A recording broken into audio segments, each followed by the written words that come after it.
Hello guys! May isi-share lang ako sa inyo. My favorite coffee.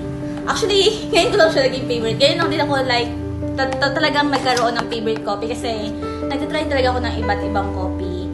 And yet, nung na-try ko to, nasabi ko na talagang my favorite coffee na ako. Actually guys, 1 week pa to sa akin, but look. Malapit ko na siyang maubos kasi napakasarap niya. Aside sa marami siyang benefits sa health natin, napakasarap niya pa. Kaya I highly recommended this Mr. Sukimo Ako Barley Coffee. And aalis ako ngayon. Gusto ko munang i-drink to coffee ko.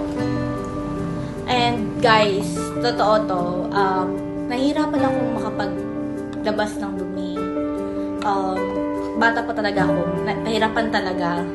And yet, marami ako na-try na coffee na yes, nakapaglabas nga. Even gamot.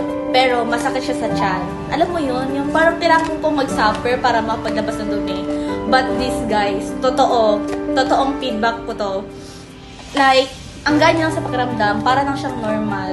And aside from that, nakapaglabas ka. Hindi rin siya sa pilitan na kailangan mo tumakbo para makapaglabas ng sama ng loob. Ito siya, normal lang talaga guys.